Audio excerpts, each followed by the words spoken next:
आजकल के समय में क्यों लोग अपने लोगों पर भरोसा नहीं कर पाते हैं, विश्वास नहीं कर पाते हैं। एक विश्वास जमाने में इंसान को बार बार क्यों सोचना पड़ता है। अपने ही अपनों पर भरोसा नहीं कर पा रहे हैं, क्योंकि आजकल जो विचित्र घटनाएं घट रही हैं, इसको देखने के बाद, सुनने के बाद कोई चाहे बाप बेटी का रिश्ता, भाई बहन का रिश्ता, पति पत्नी का रिश्ता, हर कोई एक दूसरे पर विश्वास नहीं रख पा रहा है। यहाँ तो इस घटना में दो कत्ल होते हैं और जो कत्ल करने वाला रहता है स्वयं से फोन करके पुलिस वालों को बताता है कि आइए मुझे गिरफ्तार करिए, मैंने 2 लोगों को मार दिया है। आखिर ऐसा क्या हुआ रहता है कि एक इंसान कत्ल करने के बाद स्वयं से फोन करता है। तो इस घटना को जानने के लिए वीडियो को पूरा देखिएगा। नमस्कार दोस्तों, वीडियो को लाइक करके चैनल को सब्सक्राइब करें। यह घटना दिल्ली के एक इलाका लगता है भजनपुरा। इसी भजनपुरा इलाके में एक छोटी सी कॉलोनी है, उत्तरी गोड़ कॉलोनी। इस कॉलोनी से एक पुलिस थाने में फोन जाता है। जो फोन किया रहता है वह व्यक्ति कहता है कि सर, हमने 2 लोगों का कत्ल कर दिया है, आप आइए और हमें गिरफ्तार कर लीजिए। पुलिस वाले भी सुनकर चौंक जाते हैं। शाम के लगभग 4 बज रहे होते हैं। आखिरकार कोई कत्ल करके और इतने धैर्य से फोन किया और इतने आराम से बात कर रहा है, जैसे लग रहा है कि कहीं खाने का ऑर्डर दे रहा हो या ऑनलाइन शॉपिंग कर रहा हो, ऐसे बात कर रहा है। पुलिस सोचती है कि हो सके कोई वहां पर बड़ा क्राइम ना हुआ हो, वहां पर बड़ी घटना को अंजाम देने वाला लोग आ गए हों। फिर एक बार पुलिस उधर से पूछती है कि अच्छा, तुम बोल कहां से रहे हो। तो जो व्यक्ति फोन किया रहता है वह बताता है, कहता है कि मेरा नाम कुदू है और मैं दिल्ली का रहने वाला हूं। मैं यहीं एक कॉलोनी है, उत्तरी गोड़ कॉलोनी, वहीं से बोल रहा हूं और मेरा कमरा 5वीं मंजिल पे गली नंबर 5 है। आप यहाँ पे आइए और हमें गिरफ्तार कर लीजिए। दरअसल 2 लोगों का कत्ल कर दिया हूं, एक तो अपने चाचा का और एक अपनी बहन का। जब ऐसा पुलिस वाले सुनते हैं तो उनके होश उड़ जाते हैं कि एक इंसान इतने आराम से बता रहा है मैंने 2 लोगों का कत्ल कर दिया है, वह भी अपने चाचा और अपने बहन का। वह बताता है कि आप आएंगे, किसी से भी पूछ लेंगे मेरा नाम कुदू है तो लोग बता देंगे, या हमारे पिता का नाम, जिनका नाम साहिल है। पुलिस वाले फोन रखते हैं और तुरंत वहां से चल देते हैं। सोचते हैं अगर जो यह इंसान हो सके इसका मन बदल जाए तो भाग जाएगा, या हो सकता है कि किसी और घटना को अंजाम न दे दे, क्योंकि जब यह इंसान 2 लोगों को मार चुका है तो हो सकता है और भी घर के लोगों को, उनको भी नुकसान पहुंचा सकता है। पुलिस वाले उस कॉलोनी के बाहर पहुंचते हैं तो उनका नाम पूछते हैं। लोग बताते हैं कि हाँ, वह यहीं रहते हैं 5वीं मंजिल पर, उनका जो कमरा है। अब पुलिस पहुंचती है, जब उस कमरे का दरवाजा खोलती है तो जो नज़ारा देखती है, पुलिस की चीख निकल जाती है, क्योंकि जो वहां डेड बॉडी पड़ी रहती है उसमें से खून अभी रिस रहा होता है। लाश एक आदमी का और एक लड़की का था। जब यह नज़ारा पुलिस वाले देखते हैं तो उनकी भी चीखें निकल जाती है। फिर कमरे के अंदर एंट्री होता है। देखते हैं कि वहां पे 2 लाश पड़ी है, पर 2 लोग भी बैठे हैं। एक की उम्र लगभग 25 वर्ष है और एक की उम्र लगभग 40 से 45 वर्ष है। पुलिस वाले पूछते हैं कि कुदू कौन है, तो जो लड़का रहता है कहता है, जिसकी उम्र 25 वर्ष रहता है, कि मैं कुदू हूं और ये हमारे पिता साहिल हैं।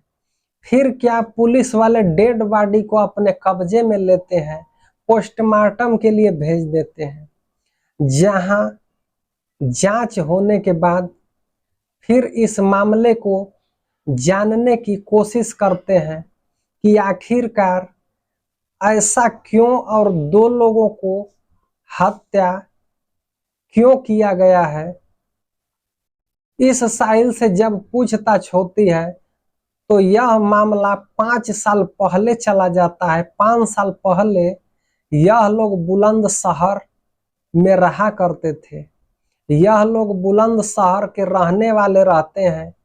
यह जो साहिल रहते हैं उस समय इनकी उम्र 35 से 36 वर्ष रहती है। और जो साहिल थे इनका एक भाई रहता है दानिश। दानिश चचेरा भाई रहता है। और जो साहिल है उनके परिवार में उनकी पत्नी, उनकी बेटी और उनके 3 बेटे रहते हैं। परिवार बड़ा रहता है, घर चलाना मुश्किल रहता है। एक चचेरा भाई भी रहता है दानिश, वहां पर कमाई अच्छी खासी हो नहीं पाती थी। इसी बीच में यह साहिल, उनकी पत्नी की मौत हो जाती है। जब मौत हो जाती है तो इस बीच में और इनके पर तंगी आ जाती है, कर्ज हो जाता है।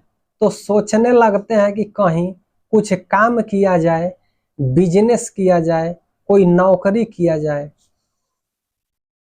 इससे परिवार का खर्च बढ़िया से चल सके। तो एक दिन अपने चचेरे भाई दानिश से कहते हैं, दानिश भी शादीशुदा था। दानिश से बात करते हैं और कहते हैं कहीं चला जाए, कुछ किया जाए। तो जो दोनों लोग मिलके एक प्लान करते हैं कि क्यों ना हम लोग यहाँ से दिल्ली चलें, दिल्ली में चल के कोई काम काज करें। और यह पूरा परिवार दिल्ली आता है। जब दिल्ली आता है तो वहां पर फल की रेडी लगाते हैं, फल बेचने का काम करते हैं। जब हंसी खुशी परिवार रहने लगता है, सब कुछ अच्छा चल रहा था, अब एक बार पूरा परिवार फिर बुलंदशहर चला जाता है। वहां पर यह जो साहिल की बेटी सायरा रहती जाती है और बेटा कुदू रह जाता है और इनका साहिल का भाई दानिश रह जाता है। इतने लोग वहां पर रहने लगते हैं। धीरे धीरे समय गुजरने लगता है, सब कुछ अच्छा चल रहा होता है। बाकी जो सायरा रहती है, ये दोनों कुछ ज्यादा ही अलग रहते हैं। कभी कभी यह बात साहिल को खटकती है कि जो दानिश है हमारी बेटी सायरा का बहुत ज्यादा ख्याल रखता है, उसकी जरूरतों का ज्यादा ख्याल रखता है। फिर सोचता है नहीं, हमारी सोच गलत हो सकती है। हो सकता है चाचा भतीजी का रिश्ता और इसका परिवार यहाँ नहीं रहा है, तो मेरी बेटी से ज्यादा मानता जानता है, ज्यादा प्यार करता है, खाना बना के खिलाती है, इसलिए इसकी जरूरतों का ख्याल रखता है। इस बात को नजरअंदाज कर देता है। धीरे धीरे समय चल रहा था। बाकी कहीं ना कहीं अक्सर साहिल को इस बात का शक हो जाता है कि कहीं सायरा और दानिश में कुछ गलत तो नहीं हो रहा है। जो दानिश रहता है वह अक्सर सायरा को बाहर घुमाने का मौका ढूंढता रहता है। सायरा भी डिमांड को पूरी कर, कभी कभी सायरा अपने पिता से कोई बात कहती थी, किसी चीज की डिमांड करती थी तो महंगा रहता था तो कोई सामान तो साहिल मना कर देता था, वह चीज दानिश ला के दे देता था। यह चीज कहीं ना कहीं साहिल को खटक रही थी। धीरे धीरे समय गुजर रहा था। अब इनका शक जो है बढ़ने लगा। धीरे धीरे इन पर ध्यान देना शुरू कर दिया। यह जो साहिल है एक दिन दोनों को रंगे हाथों पकड़ता है। अपने ही घर में अपने भाई दानिश और अपनी बेटी सायरा को। इसके बाद दानिश को बहुत डांट लगाता है। दानिश को कहता है कि ऐसा है कि तुम हमारे घर से भाग जाओ, यहाँ पर तुमको आने की जरूरत नहीं। तुम भाई के रूप में गद्दार हो, हमारी बेटी के साथ ऐसा काम कर रहे हो। जब साहिल अपने भाई को डांटता है, वहां से भगा देता है। यह बात सायरा को बड़ा खराब लगता है, क्योंकि जो सायरा रहती है वह भी कहीं ना कहीं अपने चाचा से प्रेम कर रही होती है। वह चाचा को चाहती रहती है और जो दानिश भी सायरा से प्यार करता रहता है, सायरा की हर जरूरतों को ध्यान रखता है, सायरा के हमेशा पास रहना चाहता है। दोनों में एक दूसरे से लगाव रहता है। बाकी उस दिन तो दानिश को लोग भगा देते हैं। धीरे धीरे समय गुजरने लगता है। उधर साहिल को लगता है कि दानिश चला गया। अब सायरा से मुलाकात होती है। मुलाकात होने के बाद कभी कभी मुलाकात नहीं होती है, घर पे आता नहीं। बाकी दोनों एक दूसरे से फोन के जरिए जुड़े रहते हैं, फोन पर बात करते रहते हैं। और सायरा घर से निकलना शुरू कर देती है, क्योंकि अब दानिश तो घर पर नहीं आ सकता था। तो दानिश जब भी सायरा को बुलाता तो सायरा अपने फोन से बात करती थी, इसके बाद घर से निकल जाती थी। तो घंटों गायब रहती थी।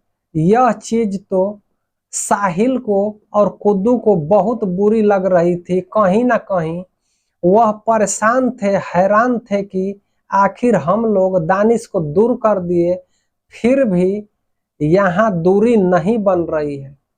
यह लोग ज्यादा नजदीकिया हो गई है। जब चाहे सायरा चली जा रही है उससे मिलने, तो दोनों लोग एक प्लान करते हैं।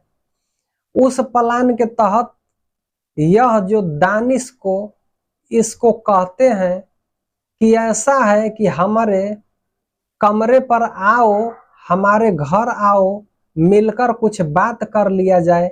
आखिर इस समस्या का समाधान निकालना पड़ेगा, इस मामले का हल तो कुछ निकालना ही पड़ेगा। जब दानिश बात सुनता है तो तुरंत तैयार होता है, बाइक से साहिल के घर आता है, साहिल के कमरे पे आता है। जब साहिल के कमरे पर आता है, दरवाजा बंद कर देते हैं और इन तीनों में बहस बहसी शुरू हो जाती है। जो दूसरा रहता है और साहिल और यह दानिश तीनों एक दूसरे से बातचीत करने लगते हैं। इस बात में थोड़ी थोड़ी देर पे दोनों तीनों में गर्मा गर्मी हो जाती है। जो दानिश है वह छोड़ने के लिए तैयार नहीं है। सायरा को बार बार यही कह रहा था कि अपनी बेटी को मुझे छोड़ दो। बेटी छोड़ने को तैयार नहीं थी। अब इसी बीच साहिल को गुस्सा आता है। जब गुस्सा आता है तो दानिश को लगता है कि पीटने, तब तक सायरा किचन से निकलती है और सायरा आके रोकने की कोशिश करती है, क्योंकि उससे प्यार करती है। उसको मारा जा रहा था। जब ऐसा करते हैं तो अब दानिश को छोड़ के और बाप और बेटे मिलके सायरा को मारने लगते हैं। अब सायरा को मारने लगते हैं तो सायरा को घसीटते हुए दूसरे कमरे में ले जाते हैं और उसका हाथ और पैर चुन्नी से बांध देते हैं और बांधने के बाद फिर वापस आते हैं और दानिश से बात करते हैं और झगड़ा करते हैं और उनको मारने लगते हैं। इतना गुस्सा तेज आता है कि जो साहिल रहता है वह फल बेचता ही रहता है। फल काटने के लिए एक धारदार हथियार रखा रहता है, चाकू रखा रहता है, उसी को लाता है और उसी से दानिश की गर्दन को काट के अलग कर देता है। जब दानिश की गर्दन को काट के अलग कर देता है तो दोनों बाप बेटे एक दूसरे से बात करते हैं, सोचते हैं कि कत्ल तो हो चुका है और हमें जेल तो जाना ही पड़ेगा। इस मामले की शुरुआत तो इस मामले का अंत वह लड़की सायरा है। वह अगर जो जिंदा रही तो इस समस्या का कोई समाधान नहीं हो सकता है। जब जेल जाना है तो क्यों ना उसको भी खत्म कर दिया जाए, क्यों ना उसको भी मार दिया जाए। इसके बाद क्या है, उसको भी घसीट के लाते हैं और वहां पे दानिश का गला काटे रहते हैं, वहीं पर सायरा का भी गला काट देते हैं। और जब दोनों को मार देते हैं तो बाप बेटे अपने में बात करते हैं कि अगर जो हम लोग भागते भी हैं तो पुलिस कहीं ना कहीं हमें पकड़ ही लेगी। इससे बढ़िया क्यों ना पुलिस को फोन करके और अपने आप को पुलिस के हवाले कर दिया जाए। फिर क्या कुदू पुलिस को फोन करता है, फौरन पुलिस आती है और डेड बॉडी को अपने कब्जे में लेती है, पोस्टमार्टम के लिए भेज देती है और दोनों को पकड़ के बिना जोर जबरदस्ती के थाने के भीतर लेके जाती है और वहां हमेशा के लिए जेल के सलाखों के पीछे डाल देते हैं। अब यह तो कानून तय करेगा इनको कौन सी सजा मिलेगी, पर एक रिश्ते को शर्मसार कर देने वाली, रिश्ते को शर्मसार कर देने वाली घटना, इस घटना को सुनाने का मेरा मकसद यह नहीं था कि किसी की भावनाओं को ठेस पहुंचाया जाए, किसी को आहत किया जाए, बल्कि इसलिए कि लोगों को जागरूक किया जाए, लोगों को सचेत किया जाए। आप लोग अपना ध्यान रखें, अपना परिवार का ध्यान रखें। इस घटना को देखते हुए अपना आप परिवार में खुश रहें। तो दोस्तों मिलते हैं किसी और वीडियो में।